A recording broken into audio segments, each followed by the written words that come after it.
ลังจากที่รอคอยมา2 ปีในที่สุดวันนี้เกาหลีเปิดแล้วค่ะทริปนี้เราไม่ได้มาคนเดียวด้วยนะคะเรามากับคุณใบเตยสุวพิษสแนปแล้วมาช่วงนี้จะบอกว่าอากาศดีมากๆเลยค่ะแถมยังมีดอกไม้เยอะแยะไปหมดเลยอย่างนี้ก็เป็นดอกพอดกดนะคะสีชมพูน่ารักมากๆเลยใช่ไหมล่ะแล้วสิ่งที่ขาดไม่ได้ก็คืออะไรคะของกินสิคะทริปนี้ก็คือกินกันเยอะมากเช่นกันนะคะแต่ก่อนจะไปเที่ยวเราก็ต้องเตรียมเอกสารก่อนใช่ไหมคะโอเคถ้าอย่างนั้นเราไปดูกันค่ะว่าต้องใช้อะไรบ้างสวัสดีค่ะทุกคนกลับมาพบกับไบโวยาชนะคะ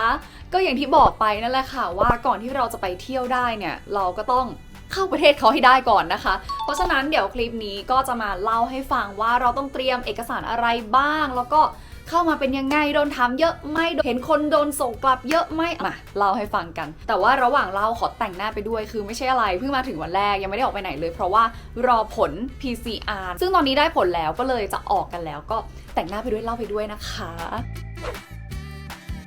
อย่างแรกที่เราต้องทำเนี่ยก็คือ KETA ใช่ไหมคะจริงๆเฟิร์นอาจจะไม่ได้ลงดีเทลละเอียดมากเพราะว่าจริงๆพวกดีเทลต่างๆคนทำไว้เยอะมากๆแล้วเราจะแชร์เป็นประสบการณ์เอาดีกว่าเนาะหรือถ้าเกิดว่าใครอยากดูรายละเอียดของการกรอกแต่ละอย่างเนี่ยจริงๆก็เซิร์ชได้เลยนะเฟิร์นว่ามันมีคนทำรีวิวไว้เยอะมากหรือว่าไปดูที่ช่องซัวพิกสแนปก็ได้นะคะเขาก็ทำไว้ละเอียดมากบอกแอปบอกอะไรหมดเลยลง KETA เนี่ยก็เข้าเว็บเขานะคะแล้วก็ไปกรอกแต่ว่าสิ่งที่เราจะต้องมีเนี่ยก็คือที่อยู่ค่ะเพราะฉะนั้นน่ะเราก็จะต้องจองที่พักที่เกาหลีก่อนแต่สมมติถ้าเกิดใครไม่แน่ใจนะว่าฉันจะผ่านไหมก็อาจจะต้องจองที่สามารถ cancel ได้ก่อนละกันแล้วก็ต้องมีเบอร์ด้วยเบอร์ของที่พักนะคะก็ถ้าใครพักโรงแรมอะไรก็คือนั่นแหละก็เป็นเบอร์โรงแรมแต่ว่าถ้าเกิดใครพักเป็น Airbnb อย่างพวกเราก็อาจจะเป็นเบอร์ของโฮสต์เจ้าของที่พักแล้วก็อีกอย่างหนึ่งคือเขารีควายรูปด้วยนะรูปแบบเหมือนพาสปอร์ตอะพื้นหลังขาวซึ่งแบบนะตอนนั้นคือฉันกับเตยก็แบบเหมือนรีบทำกันมากอะมันกระทันหันมากคนก็เลยไปหารูปพาสปอร์ตที่เคยทำพาสปอร์ตแต่แบบเป็นแบบเก่าอะไรอย่างเงี้ยเก่าเนี่ยไม่ได้หมายถึงอะไรนะหน้าเนี่ยยังเก่าอยู่เลยจำได้ว่าอันนั้นอะยังไม่ใช่จมูกปัจจุบันเลยเอาแบบไปสแกนแล้วก็เอามาครอปให้มันเป็นขนาดตามที่เขาต้องการเฉยมันไม่ทันอะมันเตรียมไม่ทันอะแล้วเขาไม่ได้แบบซีเรียสด้วยเนี่ยในนั้นเหมือนมันไม่ได้มีเขียนนะคะว่าแบบจะต้องถ่ายภายในแค่6 เดือนหรืออะไรเฟิร์นว่าก็ให้หน้าตามันดูคล้ายๆก็พอแล้วหมายถึงว่าคนเดียวกันอะแค่หน้าตาคล้ายเดิมอาจจะแบบอัปเกรดนิดหน่อยสวยขึ้นอะไรอย่างเงี้ยก็ได้แล้วคือความยากอย่างหนึ่งจะบอกว่าทุกเอกสารที่เขาขอและต้องอัปโหลดเนี่ยไฟล์มันจะต้องเล็กค่ะซึ่งก็เลยต้องไปย่อขนาดไฟล์นะคะย่อขนาดไฟล์ไว้เลยก็ได้ที่100 KB อะไรประมาณนั้นเองอะค่ะพอกรอกอะไรเสร็จก็ไปหน้าจ่ายตังค์ละประมาณ300 กว่าบาทแล้วความพีคคือปกติเขาบอกว่า KETA มันรอผลประมาณ24 ชั่วโมงถึงไม่เกิน72 ชั่วโมง72 ชั่วโมงก็คือ3 วันใช่ปะแล้วคือวันที่เตยลงเตยลงเช้าวันที่30แล้วก็ผลได้ตอนบ่าย2-3 ชั่วโมง2-3 ชั่วโมงได้แล้วพอเตยได้ปุ๊บเตยก็มาบอกเฟิร์นตอนบ่ายเฟิร์นจำได้ว่าแบบบ่ายค่อนไปเกือบเย็นอะว่าแบบแกฉันทำแล้วนะแล้วฉันได้แล้วเฟิร์นก็เลยมาได้ฉันทำเลยพอเตยบอกเสร็จปุ๊บคือเฟิร์นทำเลยนะแต่รู้เปล่าว่าแบบคือวันแรกผ่านไปผลไม่ออกไม่เป็นไร72 ชั่วโมงวันที่2ผลไม่ออกอีกเตยทักทุกวันทุกเวลาแกผลออกยังคือนางก็แบบไม่อยากไปเที่ยวคนเดียวไงนางก็เลยถามเฟิร์นตลอดเลยว่าแบบผลออกยังก็ยังไม่ออกผ่านไปวันที่3ก็ยังไม่ออกจนมันเกิน72 ชั่วโมงแล้วเฟิร์นเริ่มแบบจะได้ไปไหมวะสุดท้ายค่ะสิริรวมแล้ว4 วันกว่าผลจะออกเพราะฉะนั้นจะบอกทุกคนว่าในช่วงที่ถ้าเกิดขอเนี่ยมันเป็นช่วงที่คนขอเยอะอย่างช่วงที่เฟิร์นไปน่าจะคนขอเยอะมากๆเพราะว่าเพิ่งเปิดด้วยแล้วก็ตรงกับช่วงสงกรานต์ด้วยนะคะมันเลยทำให้แบบใช้เวลาพิจารณานานหน่อยแต่ก็บอกทุกคนเลยว่าอย่าเพิ่งกังวลถ้าเกิดเอาผลไปเช็คแล้วถ้ามันยังขึ้นว่าแบบกำลังแบบรีวิวผลอยู่ก็แปลว่ายังไม่โดนปฏิเสธอันนั้นก็คือยังไม่ต้องโลกข้อต่อมาขอพวกวัคซีนพาสปอร์ตก่อนได้นะคะซึ่งเฟิร์น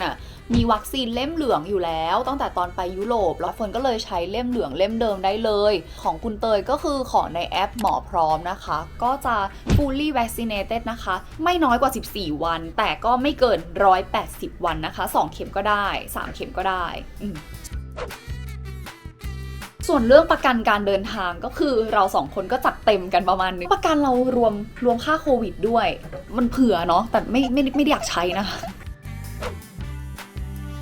สิ่งต่อมาก็คือคิวโค้ดอันเนี้ยไว้หลังๆเลยช่วงแบบใกล้ๆบินเลยเพราะว่ามันขอเสร็จปุ๊บเหมือนผลมันออกเร็วแบบเร็วมากๆอันนี้ไม่ได้ต้องรออนุมัติอะไรนานนะคะเพราะฉะนั้นไม่ต้องขอล่วงหน้านานรอให้ทุกอย่างลงตัวก่อนนะแล้วค่อยขอนะคะคิวโค้ดเนี่ยก็จะมีต้องกรอกอะไรค่อนข้างเยอะเหมือนกันแต่แนะนำทุกคนว่า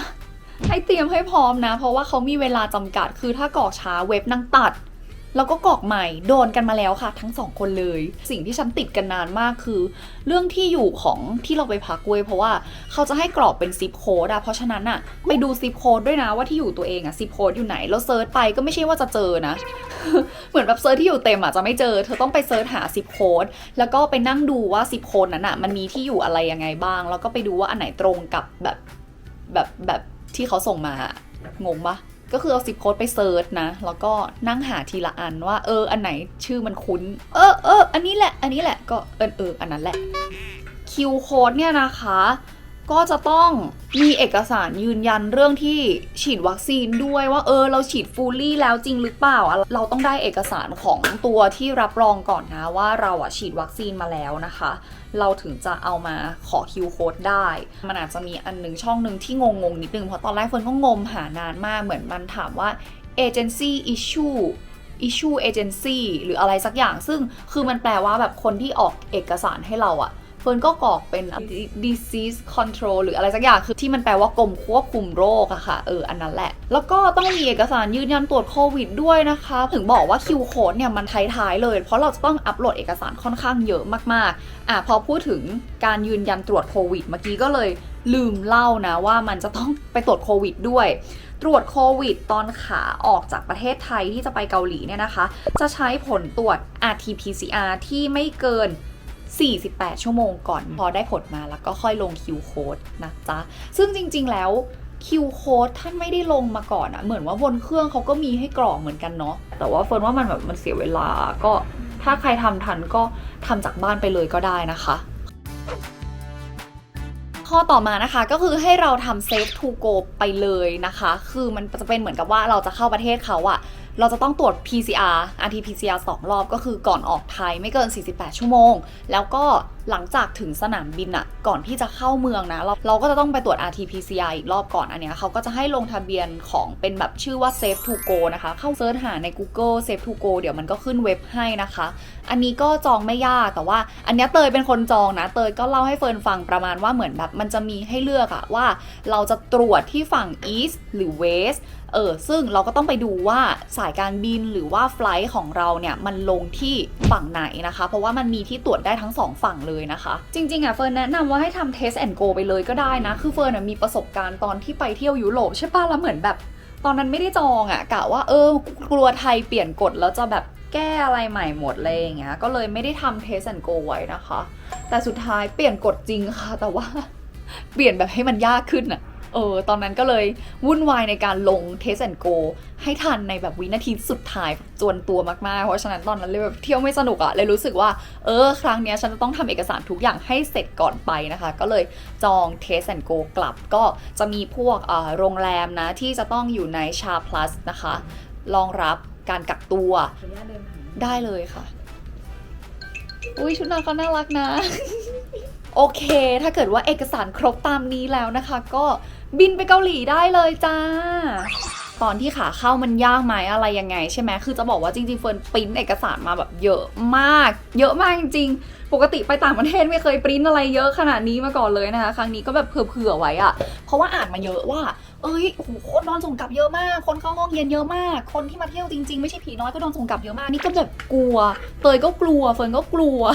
ปริ้นมาเผื่อไว้ก่อนเลยคือจะบอกว่าแบบคนเยอะมากคือคนมันไม่ได้เยอะขนาดนั้นเว้ยมันก็เครื่องบินเต็มลำ1 ลำแต่ว่าทุกอย่างมันช้าไปหมดเพราะว่าเขาตรวจเอกสารก็จะว่าไงดีจะว่าละเอียดไหมก็